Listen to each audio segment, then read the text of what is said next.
I mean, how do I describe it? It's Bold. A light. Black. unapologetically black. Very funny, amusing. Caring. You give great advice from a different perspective. Passionate. Free. Vulnerable. A creative. Sexy. My girl is lit as fuck. Always ready to twerk a little something. Genuine, very genuine. Resilient. Like sixth sense, otherworldly. If you know, you know. It's so vibrant, baby.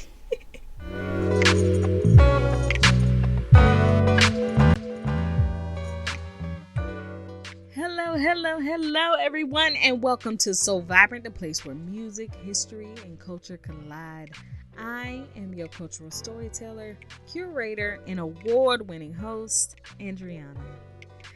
Happy Valentine's Day, everybody, to all my couples, my lover boys, lover girls, my hopeful romantics.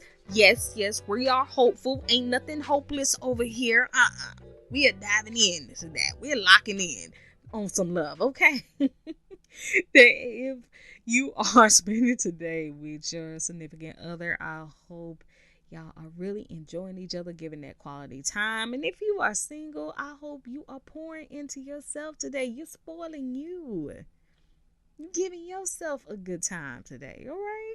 Because if anything of what we're experiencing in this world, we deserve to lean more into love. We need love, y'all. Now, in past seasons, I have done and talked about this same topic, especially with episodes of Speak Love to Me or Decolonize Your Love, where I want to further the conversation and really address the ways in which we understand love, what love is, how it shows up in our life, especially in relationships, or wanting them or building connections. And I know for me personally, I have been doing what I call living a love life and really lean into how love really shapes the way I show up in the world, the way I go about different things, what I'm learning, what I'm unlearning, the way I think now. And especially between me and you, I want to start dating again. So yeah, I know, but I really do, because I want to genuinely find that true, authentic, real love. And I've been doing a lot of the work for myself to do that. And in doing that work, I have been asking different questions on wanting to embrace more conversations for that to be real, for that to be achievable. And I am just ultimately tired of the surface level, materialistic, superficial conversations that keep getting regurgitated every few weeks. Why are we still having what you bring to the table conversation? Like, what? What does all of that, what does any of that have to do about love? Like, we're missing the plot. It's almost like everybody's trying to out hurt each other or outdo each other or overperform for each other. And I always just keep finding myself, well, where is the love? Where is the connection? Where's the understanding? Where's the seeing people for who they are? Like, when do we get to that part? Because we never will if we keep entertaining these same basic ass conversations. So I want to use today's episode to continue and honestly talk about some questions I've been pondering. But we're going to dive more into that and get to the bottom of it. But first, I want to introduce you to some more good music that I've heard. And with it being Valentine's Day, I wanted to pull out some of my favorite R&B songs by some independent artists. So I hope you enjoy them as much as I do. So we're going to come back with some questions. But first, here is our musical break. Be right back.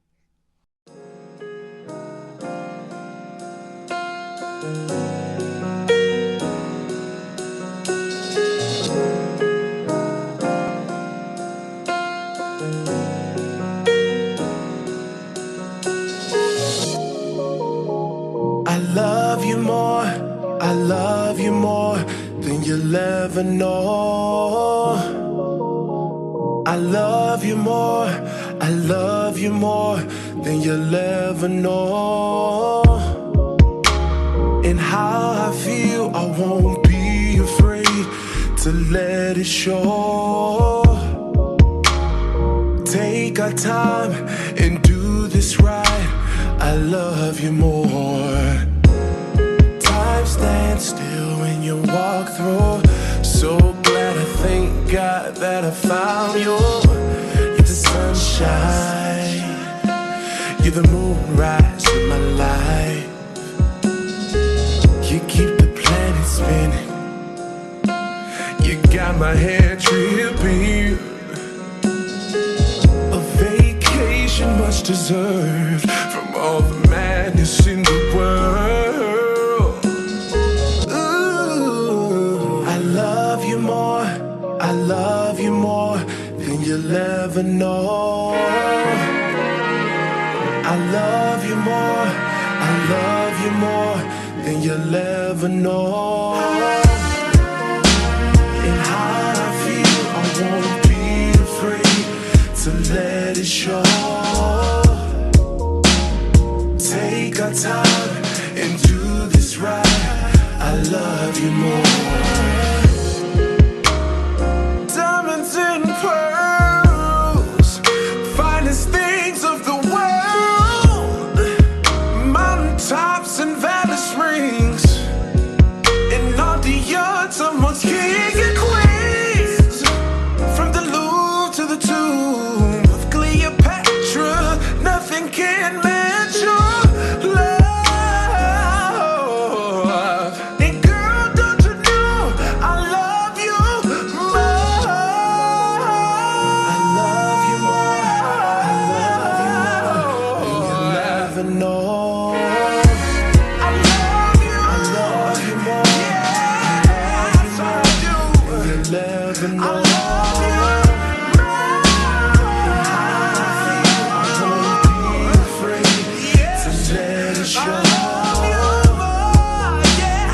take our time, we can take our time and do it right, yeah.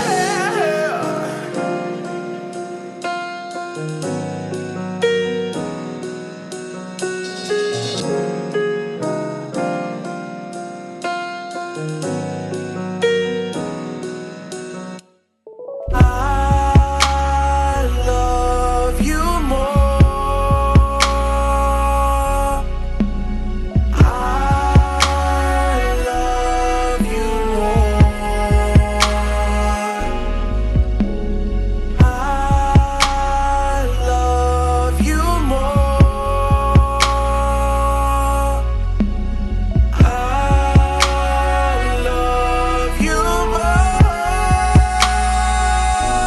I love you more. Love you more. Love you more. Love you more. Love you more. Love you more. Love you more. Love you more. Love you more. Love you more.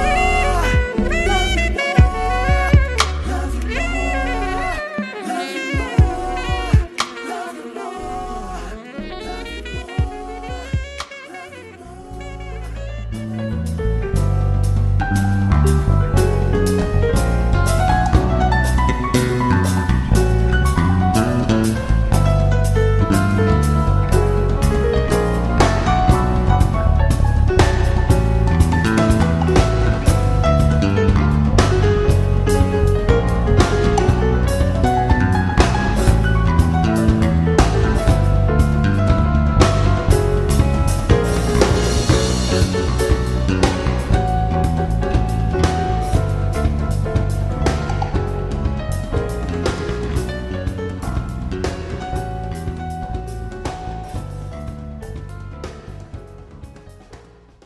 And that was Frank Simmons III featuring Jerel Duren with Love You More. Love that song right there. Shout out to both of those guys. Detroit representing. And I think Jerel is in California still. So, and he's doing his thing out there too. So both of those brothers are amazing. and vocally and musically talented. When I tell you, you want to know what love feels, sounds like, Frank Simmons III is definitely an artist I recommend you go to. Speaking of love, that is the topic of today's show. I am talking to you guys about different thoughts and questions I have and want to add to the conversation of love, connections, and relationships. So, the very first question or thought I've had is, how do you find love, self-love, and any kind of love in places, situations, or environments that you don't like or even hate? Because one thing I forgot to mention in last week's episode of Doing Your Work, well, to begin, the benefit of doing your work is that it allows you a better understanding of having self-love, because the processes are the exact same. Because when I talk about finding your work and understanding what it is, you have to ask yourself, what your likes, your dislikes, who you are, why you think the way you do, how did you get to that point? And in doing that, that also helps you connect to the love for yourself, because those are aspects you ultimately learn to love, to like, to embody, to embrace about you. And the beautiful thing about love is that it can be applied to any situation or aspect of our lives, including our work. Once again, how do you find that love when you don't like what you're doing, or you're stuck doing what you have to do, you need to do, or you're scared to move, or scared of the unknown, or don't like change? To be fully transparent, I had that experience. And unfortunately, I feel I learned that lesson a little too late. While I did survive it, I feel there was definitely more chances for me to make better decisions in it.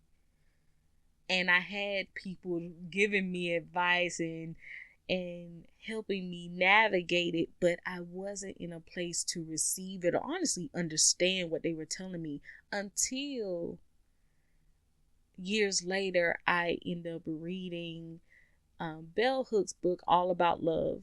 And in it, she has a chapter talking about love and work and the importance of finding love in work, especially in work you don't like. When you don't allow yourself to find the love, to utilize your self-love, you start to succumb or actually internalize the things that you hate. So if you're at a very toxic work environment that is draining you emotionally, mentally, physically, you can't stand the people you're working with, and you are constantly getting put down, being dismissed, being overlooked, or being judged, whatever is happening, you start to apply it to who you are. And that only makes you feel worse.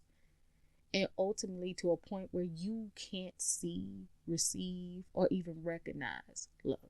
And that's what happened to me. I remember I used to even get evaluations at this particular job where they would even tell me I was too negative on the job, because that's just how draining and how overworked and how tired and how stressed I was. And I remember at the time that I made a lot of connections with different people, different elders in the community. And so I would go visit them after work, because I had the time and stuff. And I remember this one particular elder, we would talk a lot about it, and literally he would see the stress on my face. He would see the tiredness that I had. And every day we would talk about it, and he would start to give me advice about my situation. But the way he gave me advice was through stories. And he would tell me about his time at a job where he was being stressed. This particular job that he worked at, I'm not going to mention the company name, but the company had a notable history of being a toxic work environment. So toxic that it was known to be one of the number one killers of men, especially black men. because of the stress level they would put employees under so much. And when I tell you, he would tell me some of the most craziest, toxic things. He would tell me how I would have his blood pressure up. I'm just listening to the story and I'm boiling. So I'm like, how? I remember every story. I was like, how come you didn't leave? Like, why did you put up with that? Why didn't you just do something else? Why didn't you walk away? Why didn't you just leave earlier? And it isn't until I made it out my own situation and I started reading that his stories and his advice started to click. And I found the irony in even my responses to his advice and stories. Because the whole time, for one, I'm telling him, like, why did you leave? Like, why would you put up with that? Why were you going through all that? And I literally could have turned that onto myself. Why did you let them get under your skin? You can leave. You don't have to be here. You could have went somewhere else. So that was one thing. The other thing was I didn't recognize the fear that I had in that moment. The fear of the unknown, the fear of starting over again. Because what led me to that job was before that I was in such another toxic situation that I was using this job to escape it. And one thing they tell you about survival mode is when you make decisions based off of that, based off of scarcity, based off of fear, based off of having getting to the next day, you don't think about them clearly. You just think about making sure you just get out. You don't think about where you're going to land. You don't think about finding somewhere safe to build and not resolve those feelings that come with all that. So you end up staying where it's safe, quote unquote, or honestly, not necessarily safe. You stay where it's familiar because at least you know what you're dealing with. Yeah, it's hurting you, but you're used to that kind of hurt. At least that's the lie you tell yourself. So once again, going back to my mentors, this elder's stories, he always redistributed his joy and love in other places once he left that job.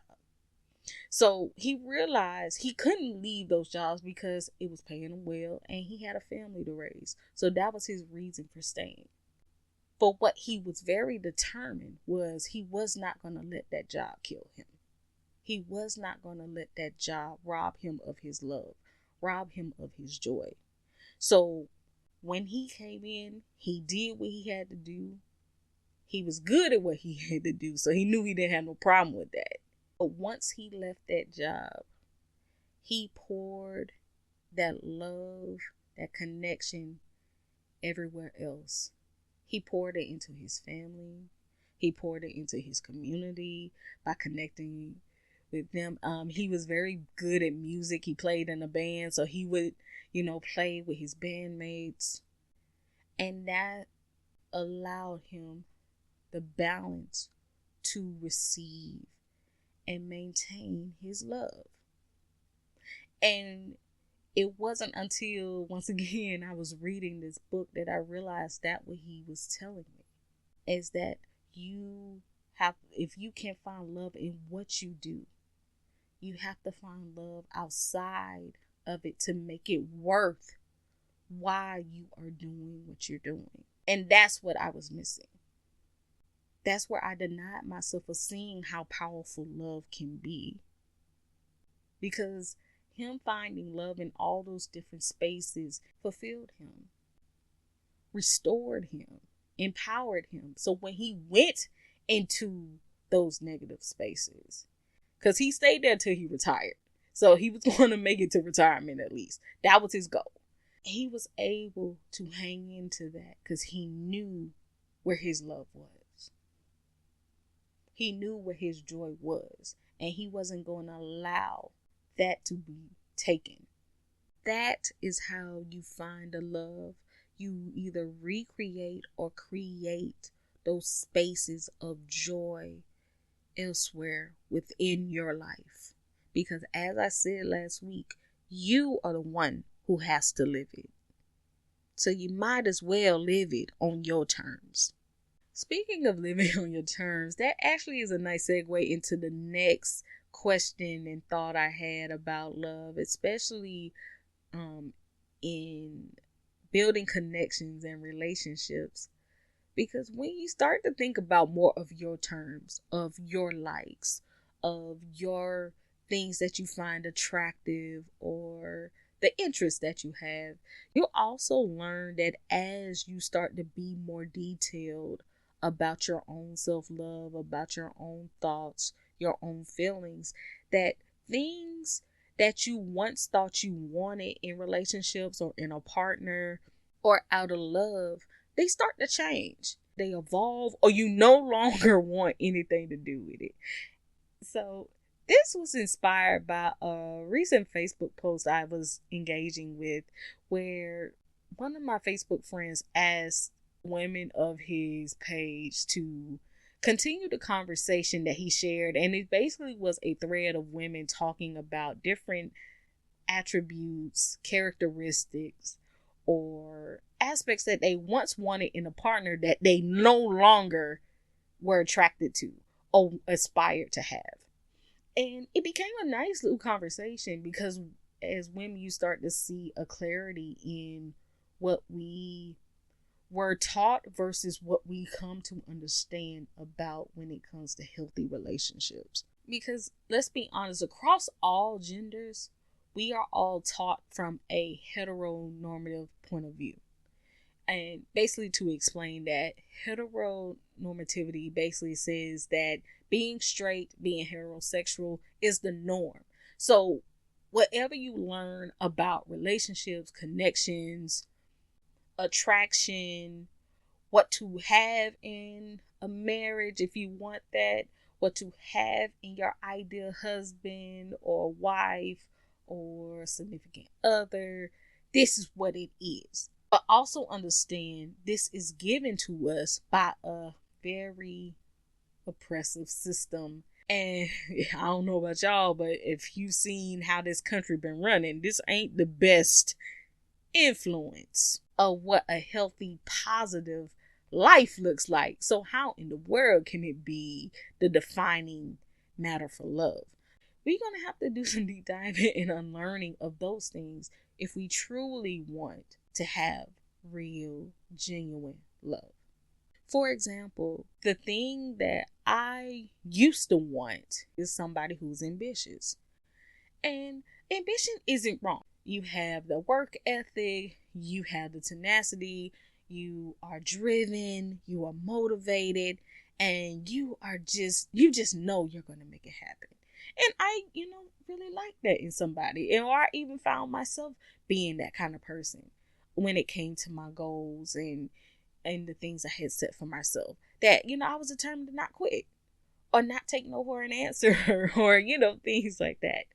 But how quickly that can become messy, because what I started to realize is when I was going after people like that is that they were so wrapped up in their goals, in what they had going on, that they rarely had time to even engage me, let alone try to build a relationship with. But it got even darker because they also were so wrapped up in their goals, their lives, their feelings, that mine were non-existent, or mines were easily dismissed, or mines were not as important as theirs.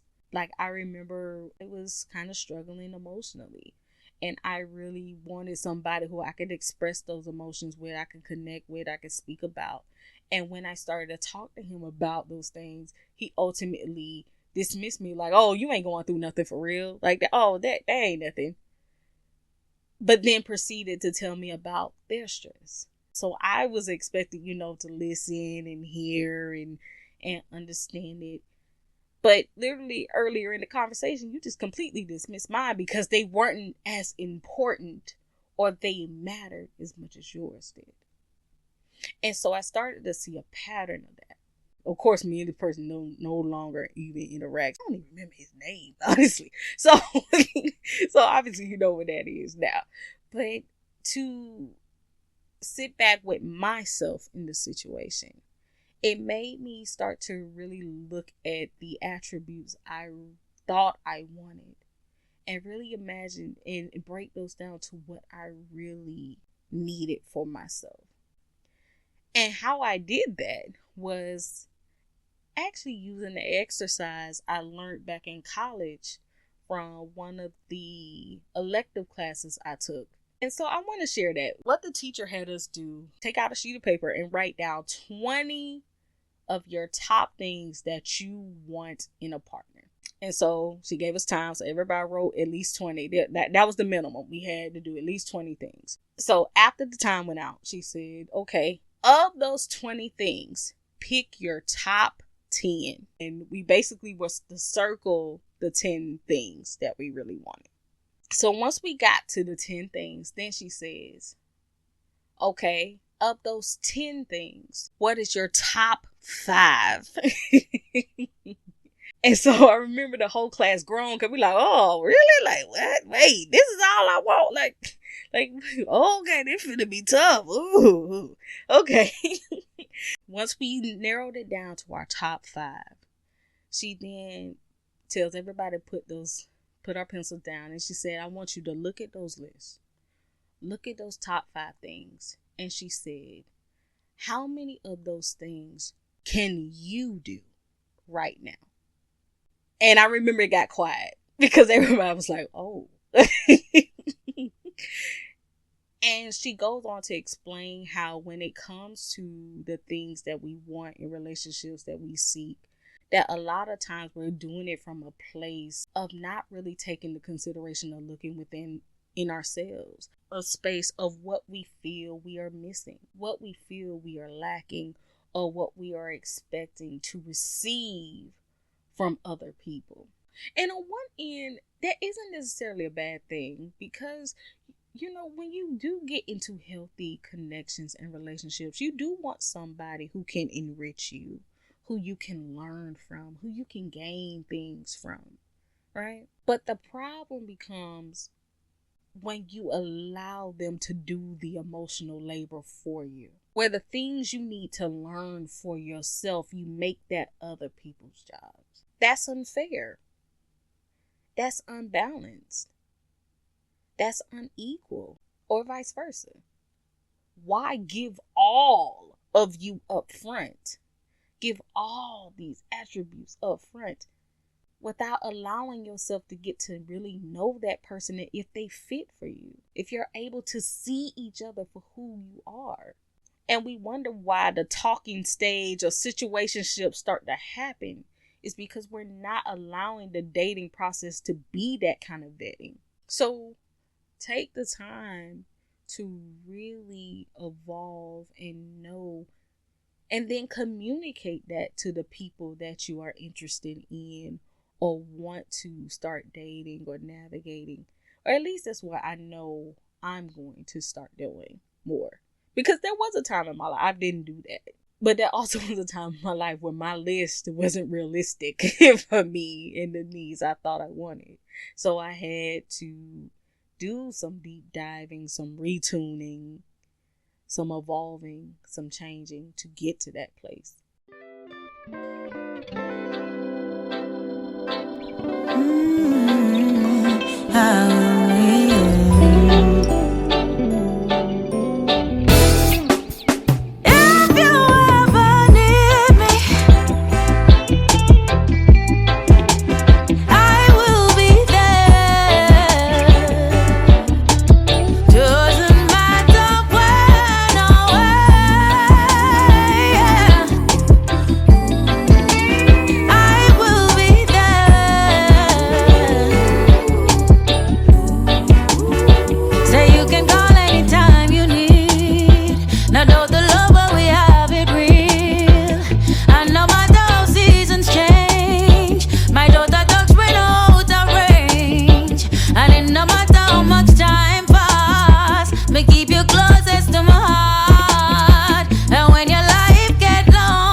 I come. No need for raise alarm. Make we load the drama. With you I have no qualms. We good all when we're not loyal to our team. You give your all to me in a way I won't forget. You mean so much to me. Why you really believe? If you ever need me, just know I will be there. Said it doesn't matter when or where. Oh, I will be there. I'll be there. Just know I will be there. No matter when or where. Not for anybody else. Or for you, I feel this way. Just know I will be there. Oh, you don't have to fear.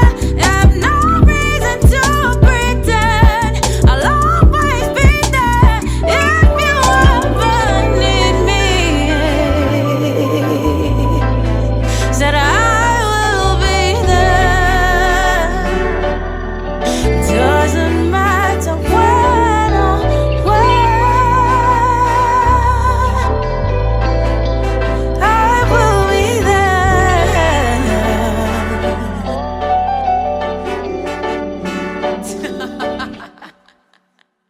And that was Sevana with Need Me. I love me some reggae, y'all. When I tell you, every time I hear that song, it makes me just sway and vibe. Like, I mean, I want to be slow dancing on somebody's son with a drink in my hand. Do you hear me? Like,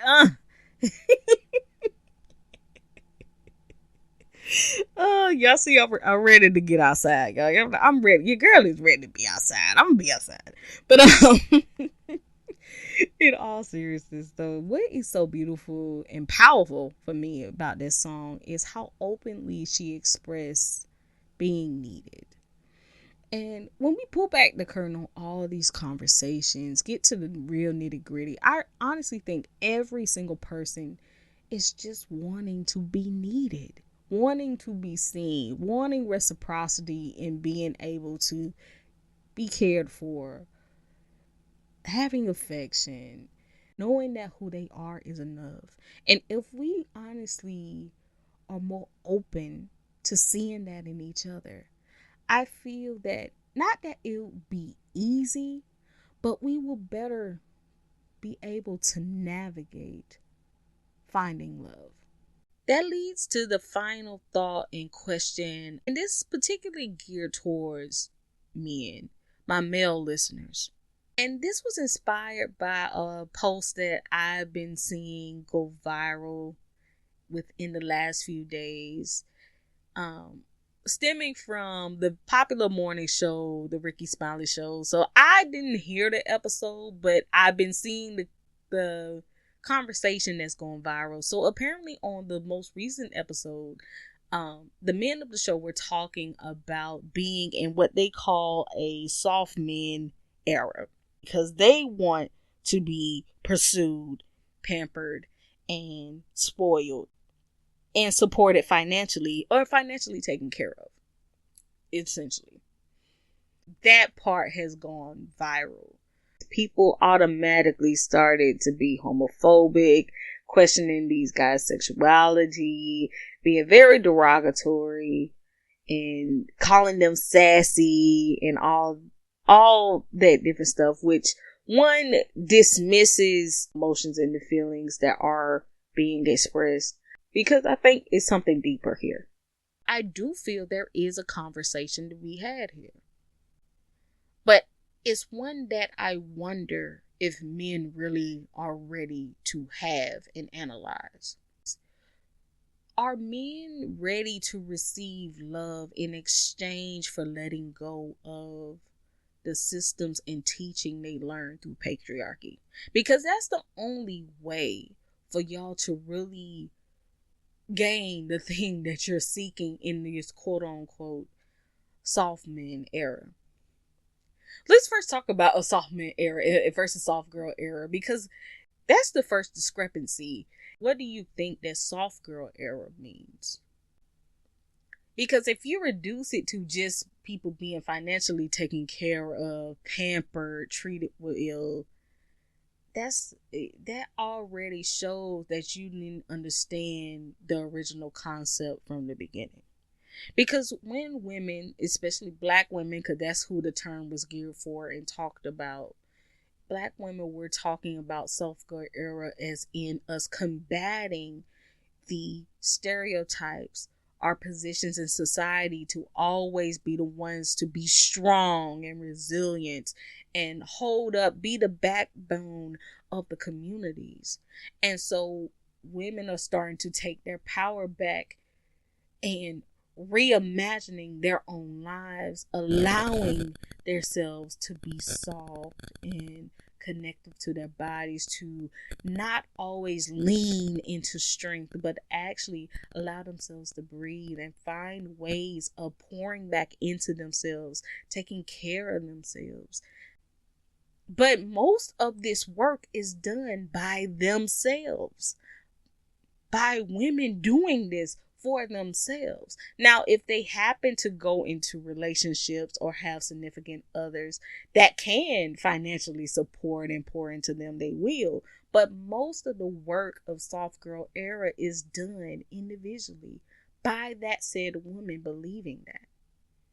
So when I hear men say they want to have, for instance, in this conversation, they want to have a soft man era. So does that mean that y'all are going to be doing that work to create that softness for yourself?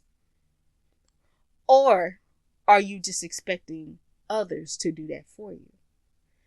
Because if that's the case, then baby, that's not soft. Nothing soft about that. That's just a rebrand, honestly, a retwist of patriarchy. Matter of fact, it's recentering men back into the conversation and making you the focus, which once again is still patriarchy. Because that's what patriarchy teaches men, is that they are the focus of everything, and that everything, every being that is not considered a man has to give them that. And if they don't, or if they don't comply to that, then men are allowed to be violent, to be controlling, to withhold their emotions until they get it. So what we're starting to see now with this understanding of soft man era is now, instead of physically violent, you're now starting to be emotionally violent. But a lot of people don't see this as being emotionally violent. But it is, because you are setting a person up to perform, to exhaust and show and do that necessary work that you're supposed to be doing and making it their problem. Now, to each his own, because there are some women out there who are willing to do that, who will do that. So I hope that the men that are agreeing with this and that want this, that you are actively seeking those women. But the problem becomes is 9 times out of 10, y'all are not. Y'all are expecting every woman you interact with to do this. And if they don't, that's when the controlling comes in. That's when the anger comes in. That's where, unfortunately, it leads to a violent situation. But guess what that is? Patriarchy. So in order for men to truly have the softness, the care, that work begins with you creating that space to receive it. You creating environment for that to happen for you. And for the women who don't agree with this, you know, you don't have to date these men too, right? You can avoid them. You ain't gotta, if you don't want a man going in his soft man era, you don't have to entertain that. Which brings up another point I want to interject real quick is that, guys, you understand you don't have to put up with the stuff that we do, right? You don't have to put up with somebody's mess. Like, I get it, wanting to see, feel a person out, wanting to communicate and talk through things, but also have a gift of discernment. Understand, you know how they say pick your battles? I think that mindset has to apply when we engage with people too. Pick what you are willing to deal with, what you want to deal with, what can you handle? Because there's some stuff that I personally feel a lot of people tend to deal with just for the sake of dating somebody or having somebody, that can really save you a lot of peace and time and effort if you just walk away from it. If you just say, you know what, I like you, but this is a lot for me. Or, you know what, there is nothing wrong also saying, you know what, I don't think we're compatible. So I'm just gonna go about my way and you go about yours. There is nothing wrong with that. And I feel we need to do enough of that. But back to the point I want to make with this conversation. Although a lot of men who particularly think this way tend to have very strong feelings about feminism and womanism and matriarchy, when you ask for things like having a soft man era and being catered to and cared for, you're asking for feminism. You're asking to live to that vulnerability. Like when men are saying they want soft men eras, they want to be passenger princesses, they want to, be catered and cared for and loved on, and all these different languages, they are literally just expressing this need of wanting someone to see them outside of the assigned stereotypes and perceptions and characteristics that are assigned to men. But guess who assigns that? This system of patriarchy, of masculinity that is given to you. So are you willing to break outside of those things, to really analyze and step away from that? Because at the core of feminism is that there are, and I will say, some women who have taken feminism, for instance, i.e. white women or women who don't like men or hate men, have taken feminism and used it as a way to demonize and bash down and discredit the safety, the concern for men, which isn't what feminism is. It's basically repurposing, redistributing the concept of power and making it an equal playing field for everyone to have access for everything, so that everyone can be cared for, can be supported, can be seen, can be heard, can have the same opportunities and access and care. It allows everyone, that includes men, to also have an equal space. But see, the issue is patriarchy only says men are allowed to have it. Through those systems, it teaches men through violence, power, and domination. That's how they get it. And that's why we see the kickback that we do in how men are acting now. How men are exerting themselves now, are rebranding it and calling it and using it to define their concept of masculinity or what it means to be a man. And it only gets even more deeper when we look at the landscape of Black men, of racism and classism, because you have those intersectionalities that tend to empower how they are seen and expressed in the world. So then there are more levels and hoops they have to live up to that give them this false sense of power. Men being emotionally unavailable or stunted, that wouldn't be a thing if y'all truly benefited from patriarchy. The male loneliness, y'all wouldn't need to embrace things and create something like a soft man era. That wouldn't even be a conversation if you were able to truly benefit from patriarchy. So are you truly willing to invest better for yourself? You can have access to love and break away from this system. Are you ready to meet the challenges and not be emotionally, mentally, physically forced back into aligning? Because one thing that is challenging and potentially dangerous when it comes to patriarchy is it has a system of shaming men who choose to not fall in line with its system. And what's worse is it isn't the system that doing it. It has the men around them isolate them and shame them into submission.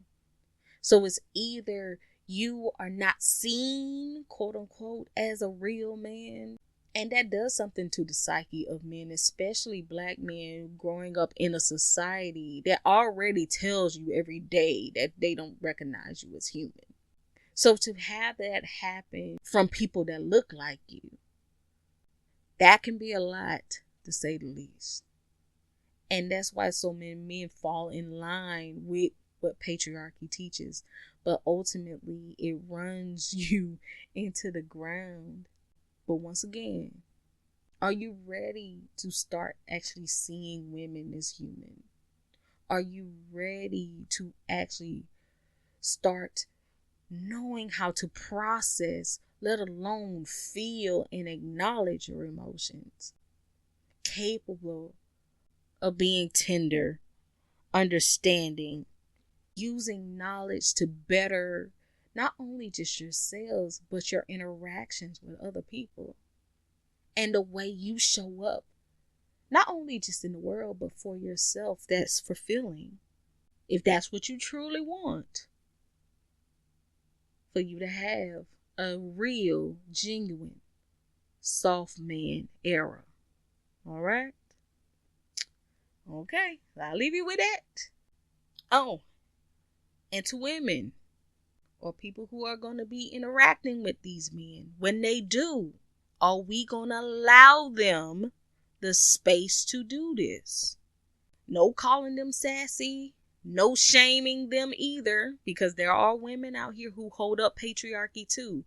That's why I had to call out the homophobia, because that's one way that we as women, especially cisgender heterosexual women, we uphold it by spewing and shaming the same hateful tactics. So are we willing to give them the space and the time to do this too, if they are actively doing that? Like they say, be careful what you ask for, because this is what you're asking for. I hope this is what you think you asking for, because if not, you just rebranded patriarchy and you just furthering the system. So, but I'll get off the soapbox. I'll leave you with that. I'll be optimistic as long as you keep your head to the sky. Okay, I'm sorry. Be optimistic. But oh yeah, I'm serious. I promise I am serious, y'all. But with that note, y'all, of course, that is it for me. If you want to connect with me, I am on all social medias, facebook.com, Queen Lady AC. On Instagram and Threads, it's _I am Lady AC. And on X and or Twitter, I am Lady AC, all capital. Alright? So ultimately, y'all, I want us all out here being loved on, being cared for, being seen. But we have to do this work. We have to answer the real questions so we can have it for ourselves. Until next time, y'all, I love you. Happy Valentine's Day. Get you some for me. Bye.